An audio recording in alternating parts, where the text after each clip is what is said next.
Welcome to everything channel friends. Eamcet 2022 counselling సంబంధించి slot booking చేసుకున్న students అందరూ certificate verification complete చేసిన తర్వాత ఈ రోజు నుంచి మనకు వెబ్ ఆప్షన్స్ అయితే స్టార్ట్ అవుతాయి. వెబ్ ఆప్షన్స్ సంబంధించి షెడ్యూల్ ప్రకారం డేట్ ఈ రోజే. ఎవ్రీ ఇయర్ యాక్చువల్గా 11 AM నుంచి అయితే వెబ్ ఆప్షన్స్ ఇవ్వడానికి అందరికీ ఆప్షన్ అయితే ఎనేబుల్ అవుతుంది. కానీ ఈ ఇయర్ టైమింగ్స్ అయితే చేంజ్ చేయడం జరిగింది. ఆ టైమింగ్స్ ఏంటి అనేది ఒకసారి వెబ్సైట్లోనే స్క్రోలింగ్ వస్తుంది, ఒకసారి చూడండి క్లియర్గా. వీడియో లైక్ చేసి తప్పకుండా షేర్ చేయండి. మీరు వెబ్ ఆప్షన్స్ సంబంధించి ఆ టైమింగ్స్లో చేయాలా వద్దా అనేది ఒకసారి క్లారిటీగా చెప్తాను. వీడియో స్కిప్ చేయకుండా చూడండి. సో మనకు ఇక్కడ వెబ్సైట్లో స్క్రోలింగ్ ఒకసారి చూడండి. అందరూ మీరు వెబ్సైట్ సర్టిఫికేట్ వెరిఫికేషన్ కంప్లీట్ అయిపోయిన స్టూడెంట్స్ మాత్రమే వెబ్ ఆప్షన్స్ ఇవ్వచ్చు. మిగిలిన స్టూడెంట్స్ మీ వెరిఫికేషన్ కంప్లీట్ అయిన తర్వాత ఇవ్వండి. టైమింగ్స్ చూడండి. Option entry will commence on 23rd August 2022 after 8 PM అని ఇచ్చారు.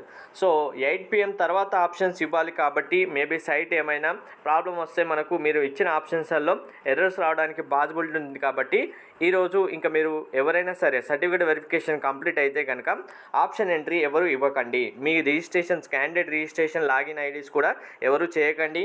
8 PM అంటే ఆ తర్వాత హెల్ప్లైన్ సెంటర్స్ వాళ్ళు కూడా ఎవరు మనకు ఏమి ఆన్సర్స్ ఇవ్వరు. కాబట్టి ఏ ప్రాబ్లం వచ్చినా మళ్ళీ అనవసరంగా టెన్షన్ పడుతుంటారు నైట్ అంతా. రేపు మార్నింగ్ మీరు ఒక 9 AM 10 AM తర్వాత కంప్లీట్గా అప్డేట్స్ అన్నీ నేను ఇస్తాను. ఇచ్చిన తర్వాత అప్పుడు వెబ్ ఆప్షన్స్ ఇవ్వండి. ఎందుకంటే మనకి ఇంకా చాలా టైం ఉంది కదా వెబ్ ఆప్షన్స్ ఇవ్వడానికి. అనవసరంగా టెన్షన్ పడి మీరు ఈరోజు హరీగా చేసుకునే కన్నా వెయిట్ చేయండి. ఆ లోపు మీకు సంబంధించిన కాలేజెస్ ఏమన్నాయో ఒకసారి లిస్ట్ అవుట్ చేసుకోవడానికి ట్రై చేయండి. Thank you.